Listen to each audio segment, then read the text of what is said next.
This week on the podcast, we discuss whether there is indeed only 5 ways that your business will actually come to an end and how to avoid them. Welcome to the Profit Cash Growth Podcast. This is the podcast for 6 and 7 figure business owners who are looking to grow a financially successful business. My co-host Claire Hancock is a finance director, chartered accountant and entrepreneur. And every week I'll be exploring guidance and frameworks designed to help you increase your profits, improve your cash flow and grow your business. So Claire, you've got big news this week, haven't you, for us? Oh my God. I was over the bloody moon when we were in the shopping centre getting lunch the other day because... What shopping centre? Milton Keynes Shopping Centre. Milton Keynes Shopping Centre, the big one. Yeah, because Gales is coming, finally. I feel like we've made it. We absolutely love Gales. I reckon first of all we need to explain what this is, because I reckon anybody north of Birmingham won't have ever heard of Gales. I don't think they've got any up north, have they? I mean, they call themselves a bakery, but it's basically like a sandwich shop. Imagine like Pret-a-Manger on steroids. It's like next level. Twice it's the like price and twice as artisan. Yeah. That's the kind of thing, my isn't God. it? They just do the best sandwiches. I really particularly like the feta. What is it? The feta, beetroot and grain salad bowl thing that they do. Yeah, that's delicious. Nice, yeah. We first went to one, didn't we, in Cambridge? Yes. Where quiche we had, and we're just going to read. Hi everybody, welcome to the Profit Cash Growth podcast. We love we food. talk about our lunch experiences and the fact that we really like food. Yeah, look, we're very varied, but certainly you bring, I would say, like your working class roots to this because you're a big Greggs fan. Love Greggs. It's a solid. It's a workhorse. I'm like a home counties girl, and I love a Grails. I love a Gales. If you want volume, you can go to Greggs. Sometimes I will have Greggs breakfast, Greggs lunch, won't I? Yeah, that's like true. Yesterday I had Greggs breakfast and I had Greggs lunch after the gym. It just ticks every box from that perspective in a really affordable way. Whereas if you want a treat, if we were out for a nice romantic morning, then I'd go to Gales for breakfast or something like that, wouldn't I? Yeah, that is very true. You do. I mean, you just like to eat out. You love a bit of food. That's why. To be honest with you, no, just invert. If in doubt, as Charlie Munger said, invert. I don't like to eat out. I just don't like to cook in. Oh, I love cooking. I hate cooking. I don't do anything myself. If I had my choice, I'd have a butler. No, do you know what? That is true. We said the next extravagant purchase that we are building up to in our life. Hang on, you said next. What extravagant purchase have we done so far? We think that we're not extravagant people, but if people saw what we spend our money on, somebody saw our tiny 2-bedroom bungalow and my 17-year-old Mazda that cost $2,000 on the driveway. But it's not a tiny 2-bed bungalow, is it? Pretty it's like small. A custom-built, ultra-luxurious, high-tech modern home, Simon. You call it and then you see your weekly dining out bill and hotel bill, and I don't think people would be saying we have a frugal lifestyle. So that you're still in touch with your working class roots, but I have got news for you. Yeah, I mean, my restaurant credit. I have a separate credit card just for restaurants. It's out of control. So there is a link, though, to this week's news story of the week. There is a link. I didn't even realise there's a link. Good one, Claire. Well done.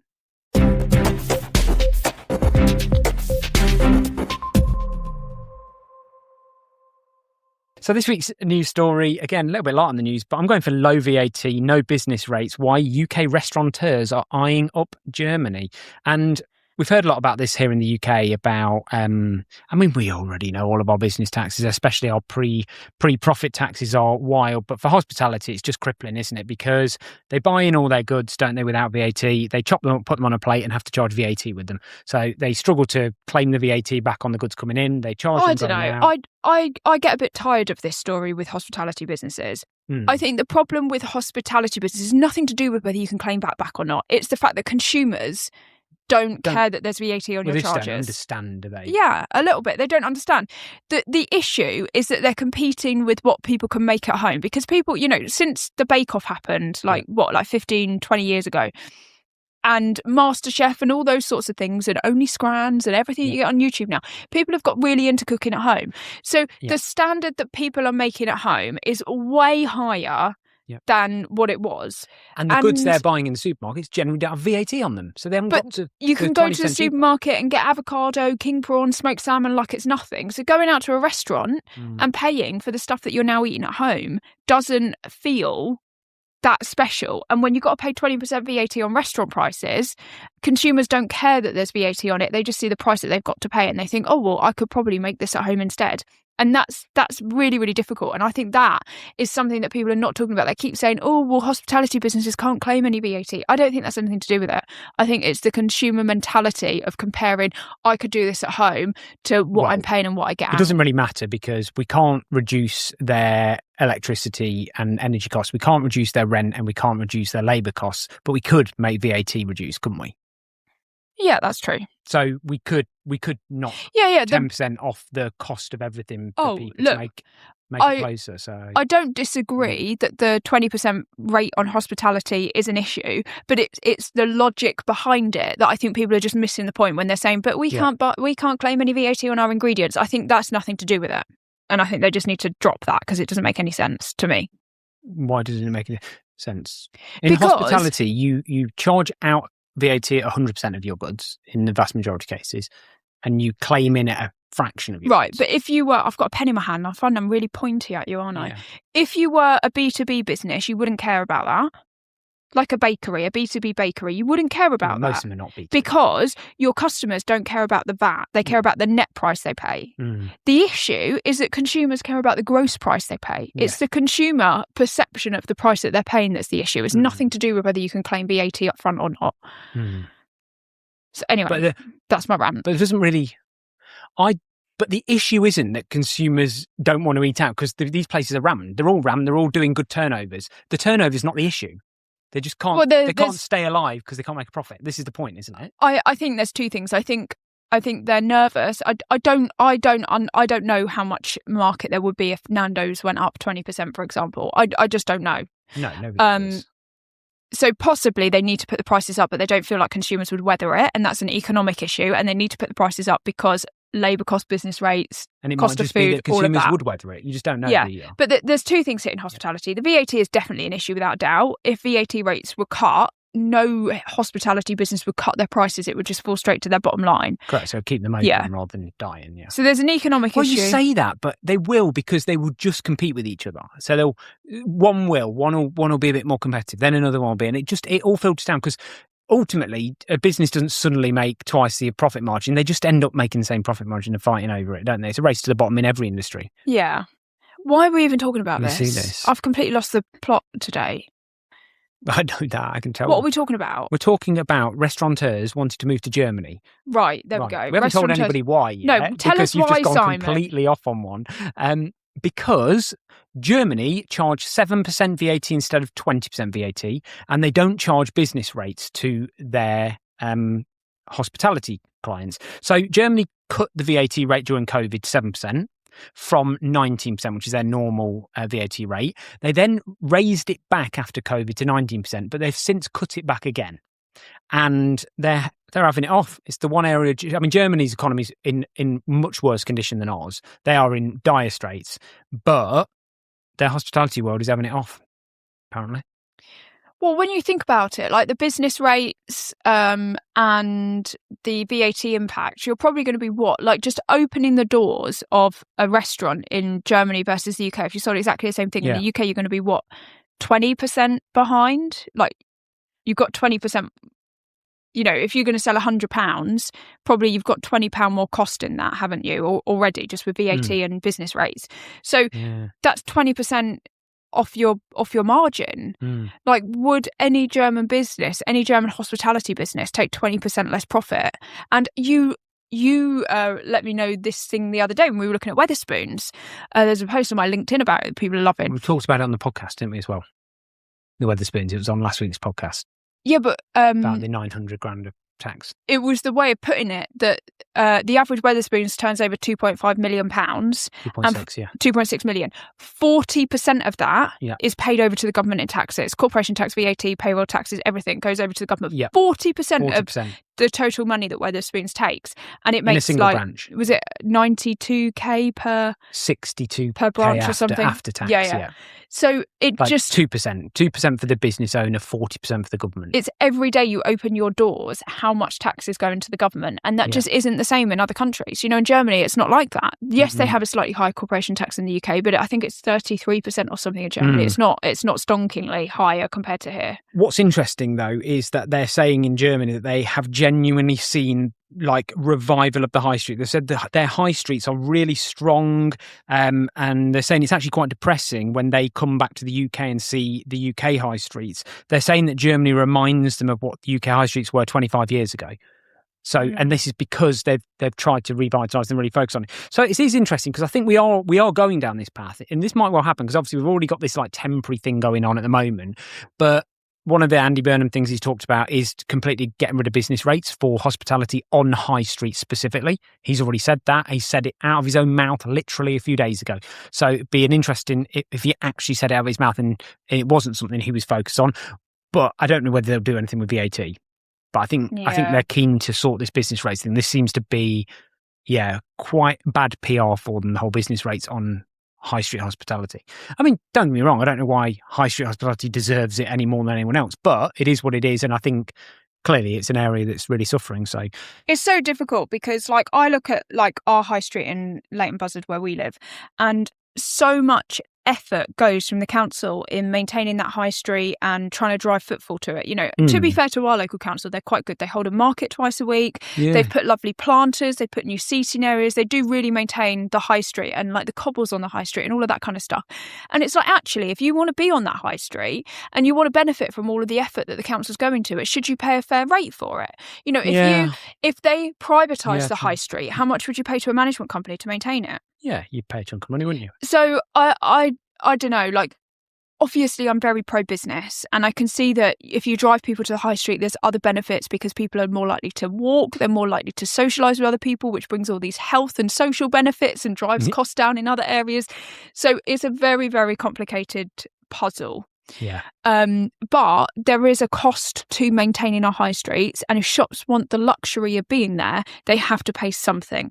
Yeah. What that something looks like is the question. Well, do you know what is a perplexing puzzle for me is that I pulled this news story out last minute thinking this was going to be a bit lackluster, but you have got very animated about this. I have not seen faces pulled on that face for a long while. Because my genuine dream, I can't is describe opening this a coffee dream. shop. No, if I won the lottery tomorrow, I would genuinely make it my mission to fix our high street, Leighton Buzzard. I would just take it upon myself. I would be paying grants, business training. I'd get specialists like marketeers and all sorts in to just because I think that if you got the right group of people behind it, I just think our high street could be absolutely epic. And I think the council are the wrong people to be leading it. And on that bombshell, let's move on to this week's Deep Dive, where this is quite curated. Everything's moved on. Gales fitted quite nicely to this. But actually, we're talking about the death of the high street. And in this week's Deep Dive, I'm going to tell you a really interesting story that I heard this week that really determines the only ways that your business will end.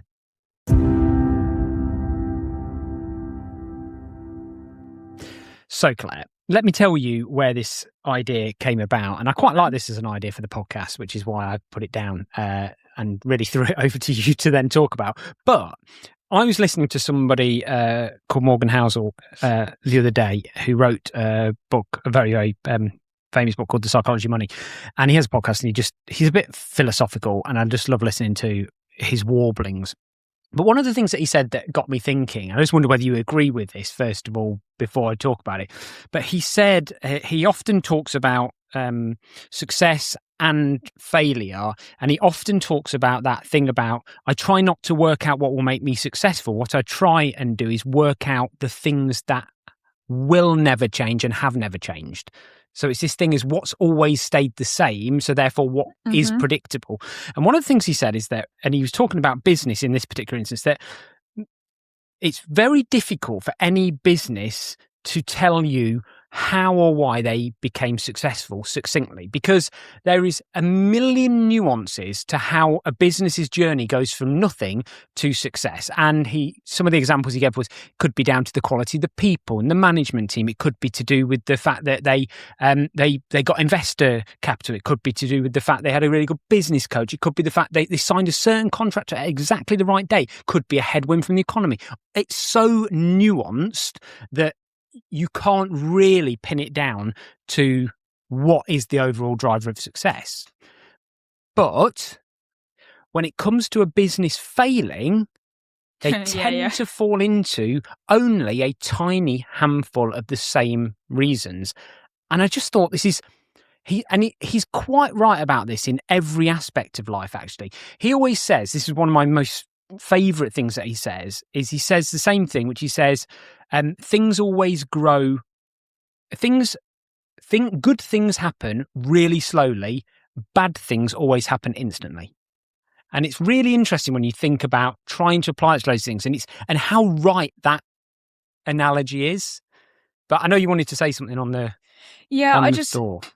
I was thinking about what you were saying about it's really difficult to pinpoint something. And it comes back to that old Amazon story of like, Amazon was an overnight success thing, wasn't it? And it's like, no, it was like 20 years of legwork, groundwork, constant iterations, constant changes. Like you gave the example of like people might say, I won this one contract and that transformed my business. But it's like, hang on, you wouldn't have won that contract if you didn't have X, Y, and Z in place. And you wouldn't have won that contract if you didn't have this person in your business and that process and this piece of paperwork and this policy. And do you know what I mean? So it's like, that's why it's so difficult, because it can never and will never be one thing. That's the reality. Exactly. And I told you this the other day about SpaceX, didn't I? You know, a few weeks ago, we talked about SpaceX IPO and whatever else. And like, in my head, SpaceX feels like a new company. Yes. And it shocked me because something came up on YouTube, and it was a guy from CNBC interviewing Elon Musk about his new company SpaceX in 2002. That's 24 years SpaceX has been going, only to get to this point now where it doesn't really make any money and it's IPO'd, and the way it's described now is like, we're about to do X, Y, and Z. We're the next thing. It spent 24 years just getting to this point, and it's that point. It's the same as like people only know about these things after about 20 years. And this also, God, there's so many lessons coming out here that are not relevant to this. But I always say this to you about like you like to start things a lot, don't you? Like that's your thing. You're a real starter, and I'm like I want to reap the seeds that I've sown, because that's the exciting bit for me. So we're like at both ends of the spectrum. The annoying thing is that you don't really truly start reaping the rewards unless you're incredibly lucky, until probably your business is 10 years old. That's when it gets really good. A business gets really good after 10 years, and a small business gets really good after 5 if you've really nailed it. But like the problem is, it's like, what do you do when you're bored after 2? If you're that kind of person, you've just put so much effort into something and you've seen none of the benefit yet. You've done the bottom of the hockey stick thing. That's me 100%. Yeah. It's a nightmare. I'm like, probably like, I'm definitely a starter, not a finisher, for sure. I don't know how we positioned you to make sure that we get the spoils, because otherwise we're just going to be sat here like paupers for the rest of our life. Well, no, but that's the reality, isn't it? You've got to keep pushing the business forward hard, so that I keep constantly finding ways to get that new feeling in the same business. Do you know what? There's an argument to say the very fact you're that person, you can put things in place to stop yourself from, like a management team. Running away from what could be an amazing. Take the stuff that I now feel like I'm bored with, essentially. You've got it. Right. So anyway, that's where I was with my opener. So what I wanted to pose to you, Claire, as an accountant for such a huge volume of really, decent sized businesses, all of your businesses are over 1 million and under 20 million in turnover. I had an idea what I think I want to see if we can come up with 5 common ways that a business ends that are pretty much all the key ones. You may agree or disagree with it, but I'd love to hear your take. And then I don't want you to, as you tell me these, I don't want you to like put them in order, but at the end I'm going to ask you to put them in order of what you think the highest frequency one is versus the lowest frequency out of the 5. So you've got to come up with 5. Go. I've got to come up with 5. Got to come up with 5. Okay, so 5 ways your business will end. And okay. ideally, how do people avoid Jesus them? Christ. Okay, number 1, taking on too much debt. Okay, good one. Yeah, So definitely. why do you see this? Um, Give me a live example. Not a live example. Don't talk about a customer, but talk about. Particularly if you're a bit green in your finances, you don't have the right finance information, or you don't particularly understand your finances, Yeah. then you take on debt, and debt doesn't sit in your, what people would typically say as management accounts. They're normally looking at their profit and loss, and debt doesn't show there. So you look at your profit and loss, you think, yeah, I'm doing all right, I'm making a bit of profit, but actually your cash flow is telling a different story because you've got debt repayments and things like that going through. And that's the biggest issue, is people just get into this cycle of debt. And they can also take on debt where the repayment is not necessarily matched to the benefits. Yeah. So like a classic one would be asset finance, for example. The standard when you go and get asset finance is 3 or 5 years. Now, there's absolutely no logic to that whatsoever, than they're just the standard forms that the finance companies like to do, and that helps manage their risk in terms of fluctuations in exchange rates. It doesn't actually have any bearing on whether your business should be able to get full return from that asset in that time period and therefore repay it down or not. Okay. Yeah. So people don't match the return to the repayment period. They just go with what's on the bank's form, and that also brings other issues. And taking on the wrong kind of debt, I would say anybody that uses invoice finance, there are times when invoice finance can be brilliant, particularly in acquisition, for example. But otherwise, you get on this hamster wheel of invoice finance that you just simply cannot get out of. We spoke last week, didn't we, about kind of borrowing from your future self, your future business.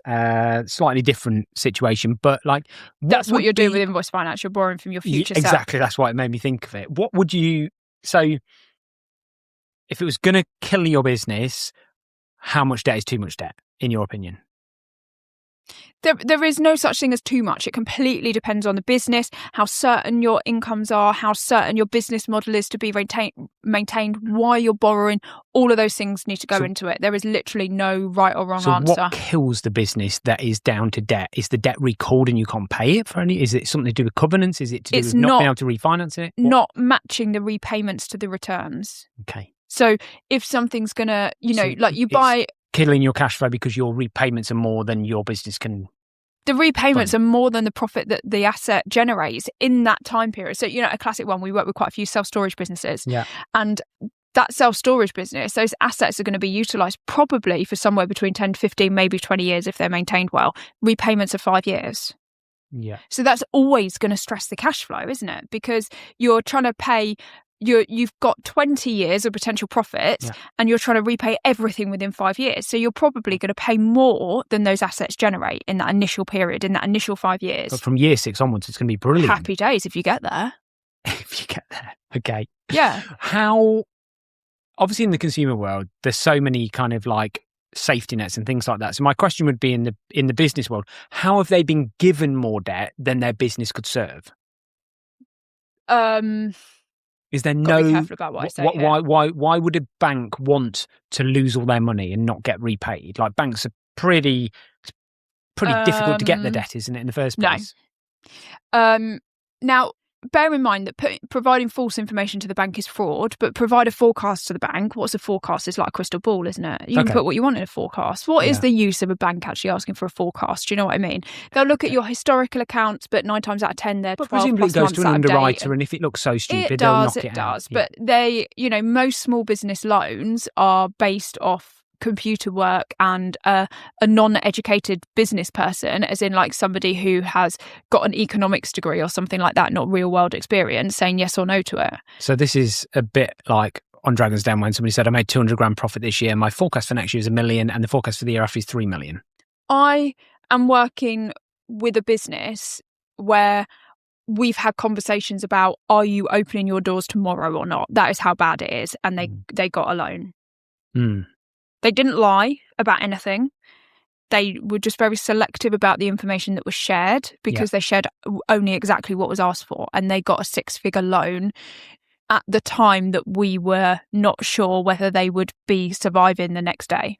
Now, there is a positive to this, which is you would, if you listen to all of the kind of business podcasts and coaching, that you would believe from people that it's really hard to get a business loan and financing. But actually, what you're saying is, no, it's not. And if you're struggling, just chat to you. I'm not saying the interest rate was good or it was a good thing for that business to do. You can get the money. Yeah. You can get the money, especially a lot of these challenger banks and challenger people that are out there. Like ULend and some of the newer funding circle. They will take on quite risky stuff. You pay through the nose for it, but you can pretty much get finance on anything these days. Okay, so the first reason that will kill your business is taking on too much debt or the wrong kind of debt. What's your next one? Quick question.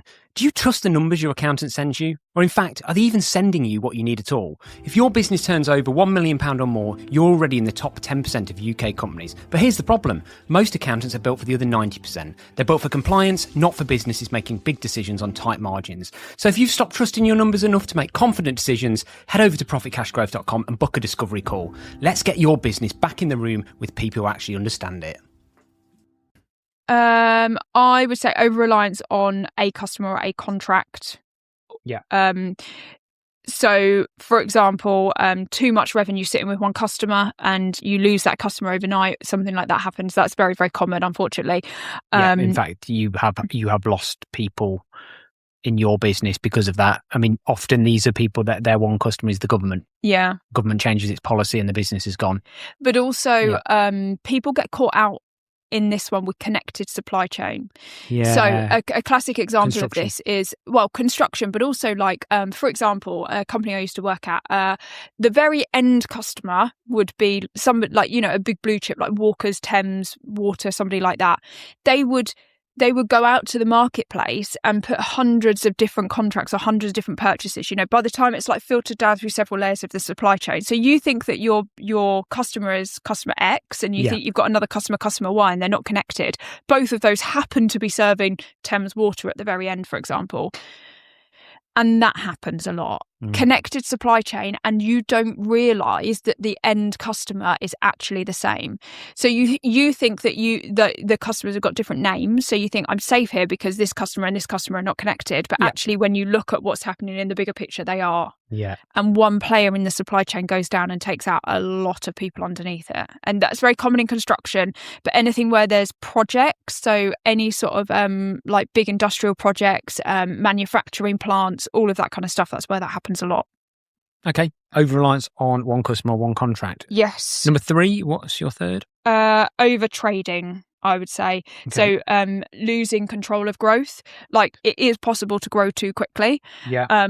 Growth is a very risky thing for a business to do. It's actually the time that you most likely see businesses having cash flow struggles is when they're growing, because generally you have to invest upfront for growth to happen. So you have to invest in marketing, or you have to invest in assets or people or something to stimulate and deliver on that growth. So normally you're outlaying money and cash before you've had income from it. And this is basically what kills 90% of VC companies. They just give them a chunk of money, they burn through the money, and then they go bust, lay everyone off because the revenue hasn't delivered what they thought the money investment was going to do. Now, we were talking about this in the car this morning, actually. We were talking about the growth of profit cash growth and comparing that to the growth rate of some of my customers. And you were just saying, generally, what growth rate are your customers seeing? Is anybody actually going backwards on last year and things like that? And I said, well, look at profit cash growth.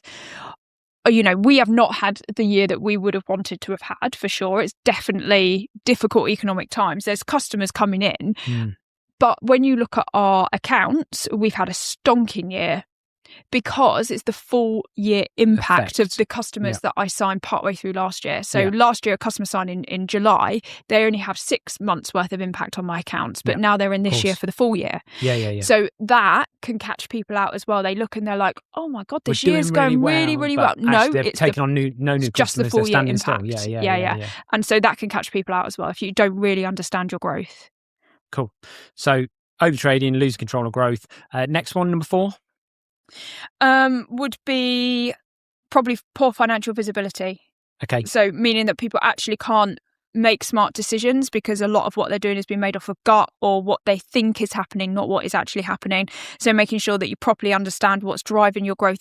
I just mentioned that scenario about the fact that if you looked at PCG, it looks like our growth is off the charts. But if you actually looked at customers signed this year, it's nowhere near what our turnover growth is. So actually, by looking at just that number, they wouldn't have seen the wood for the trees. So what they would have probably done is they would have made a decision to try and grow the business or focus on growth too late. Do you know what I would have done Because- if I was a naive business owner looking, not maybe naive, not the right phrase, but if I was a business owner that didn't properly understand my numbers, I would have looked at that and I would have been like, oh my God, we're growing so quickly. We need to get more team members in so that we can keep up with this growth, and we should double down on our marketing because look how good a job that's doing. Yeah. That would have been the issue. And actually, no, it's not. That growth is just the full year impact of last year. But that kind of is... that's just really obvious when you just look at everything month on month, though, especially in a recurring revenue business, isn't it? It is obvious, but you've got to have the data available in the first place to do it. And But that's basic management accounts, isn't it? Yeah, but that's because you're married to me. It's not. It's just because I know what management accounts are. No, but a lot of people don't have that. I did with management accounts my whole life before I even knew you, but because I worked for businesses that had management accounts. But you're right, if they don't, or they're not good enough, or they're not laid out, we've talked about a million different things that can mean a set of management accounts doesn't give you any help. Yes. It's not just about getting them. Okay, great. That's number 4. And your final one, number 5 in your ways that it will end your business. Any time where there is a disproportionate link between two numbers. I'm going to elaborate on this a little bit. So the two that I wrote down, which I think catches people out when there is a disproportionate link between two numbers. So my example would be your sale versus your payment terms. So, if you give like 90, 100, 20-day payment terms, for example, guaranteed that business is not going to go through a stage where they are not really, really struggling for cash. If not probably permanently, they are going to have a problem with cash. Well, worse still is not even that, because you can sit there as the owner of that business thinking you give 30-day payment terms, but no one's chasing the debt and people are paying 120, 160 days. Yeah, so it's not necessarily always visible in a contract, but what's actually happening in the real world. What's actually happening with the cash? So there's a disproportionate link between two numbers there, isn't there? The sale, but the time to pay is like wild. Yeah. And another one would be when you have a very large payroll. So service-based businesses actually struggle with this because they have a large proportion of their sales is consumed with payroll. Yeah, sure. And so, there is no flexibility on payroll. Anybody running a business knows that the very last thing you do is don't pay your staff. Yeah. So therefore, you continue to pay those staff probably more than you would if you were using subcontractors or outsourcing things. It's an immovable cost in exactly. business. So you unnegotiable, immovable cost. That's the problem, isn't it? So when you have a fixed payroll, it is very, very difficult to control your overheads and control your cash flow because there are no levers you can pull to do anything. So you are completely at the mercy of your sales. Now, this leads on to a completely different metric that's really important, which is probably why it's really important to understand what a dangerous percentage of labour to turnover ratio is. Yes. It's a totally different podcast in its own right. It is. But generally, we would say if you're a service-based industry, it should be a 4-to-1 ratio. So no more than 25% of your sales get spent on your labour. Okay, great. Right, quickly rank them 1 to 5. What's the one that's going to kill you? What's the one to watch out most versus least? What kills most businesses out of the 5? So to watch out for the least, I would say taking on too much debt or the wrong kind of debt. I'd say that feels like that's going to be a really big one, but actually it's less common because I think people tend to get advice before taking on debt. Okay. Number 4. The losing control of costs during growth. Yeah, overtrading. Yeah, again, I think business owners are, if you're a growing business, then I think generally people are quite a bit more business savvy. So the business owner tends to be a bit more educated and therefore more likely to spot some of the pitfalls. Okay, yep. Number 3. Number 3 would be the over-reliance on one customer or contract or connected supply chain. Concentration. Now that one just kills you dead instantly. It's probably the quickest death, but it's not like I say, it's not as frequent as the other that you're about to go. I get that, but it kills you instantly. Yeah. That's what I would say with number 3 is that's kind of like your business is here today, gone tomorrow kind of business type of thing. Whereas the others can slowly die. Yeah. But actually, although it might be the end of a limited company, actually a lot of people would just carry on because, that's where you've actually got a really good business that was just actually quite unlucky with one customer going under or something like that. And so you tend to just see that business carry on under a different name. Number 2? Would be the disproportionate link between sales and another number. So long payment terms or large payroll. Okay. Actually, I would say a large payroll, if I see that in any business, I immediately notch it up from a risk perspective. That for me is huge. Yeah, great. And the thing I need to be looking right down my shoulder for every single day, because it's going to kill me any minute, is... Well, Simon, it wouldn't be the Profit Cash Growth podcast if I didn't, and I genuinely believe this, is just not having visibility of what's happening. So your poor financial visibility. It's a cop-out. No, genuinely, because you can see all of those coming. Well, there is an argument to say that if you had great visibility over all those things, that actually you see all four of those things. All four of those things are seen on the dashboards that you do every month. I think one customer going under, for example. I think that's the only you can't control that. So you can't control everything else. But you can monitor debt. You can monitor overtrading. Yeah. You can monitor any disproportion between two different numbers. And there's loads of other things on here we've not put on here. So I think everything else in here would be controllable. Yeah. If you had good numbers, except for, the freak situation of a customer going under or something like that. And I would argue that, I've worked in industries where that happens. For example, I used to work at a manufacturing company and pretty much 80% of our sales all went to Unilever. Yeah. And so, we really, really closely monitored what was happening at Unilever. We were really aware of when the contract end dates were and all of that kind of stuff. So even then, if you've got visibility of what's going on, you can predict and balance your risk as much as possible. Okay. Well, that was good. So what do we think about Morgan Housel's quote? Do we think he's right or is he wrong? I think he's right. Yeah, I think he's right. He's often right. He's very philosophical. Take down a business. If you do not follow or have not read Morgan Housel's books, or he does a podcast, he's just very philosophical. He's a very deep, and he's just a phenomenal thinker in everything. He's very fair. Everything he comes from is from a psychological perspective. It's really, really interesting. But yeah, I agree. I think he is. Right. I've got a thrilling one for you this week on this week's Profit Cash Growth Extra.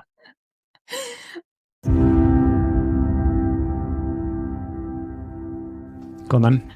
What have I got? No, this is not my one. I actually said this is so dull. Claire said this needs to be the profit.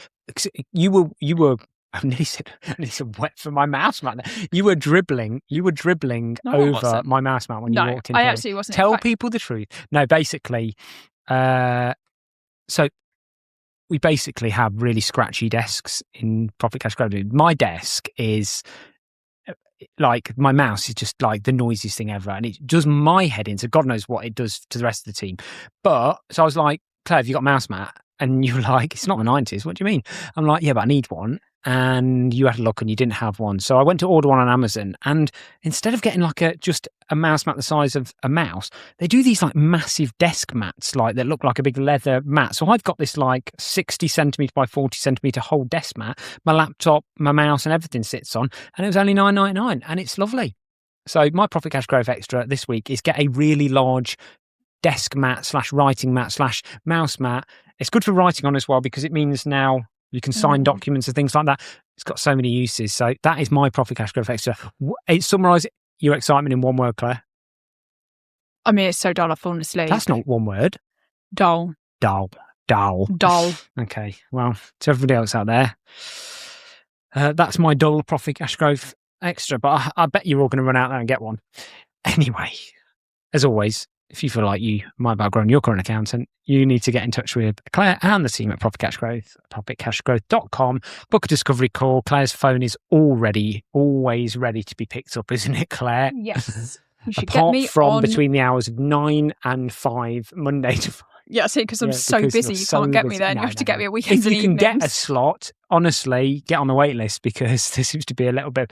You said you had a slower start to the year, but the second half of the year is feeling like it's ramping up. You're going to be onboarding fast. We find this every year with the... It happens every year. I think people just get their year-end numbers and then think, God, they were shit. And it goes wild. And I don't understand them, and it just goes wild. But but in all seriousness, you can get me on WhatsApp if you've got my number, or book a call on the website. I'm about to give you a number out on the podcast, aren't you? So they haven't. So that was a waste of everyone's time. Please rate, review and subscribe. Follow and share this with anybody who needs to look behind their shoulder about all the things that might kill their business at any point tomorrow. And we will see you again, as always, next week.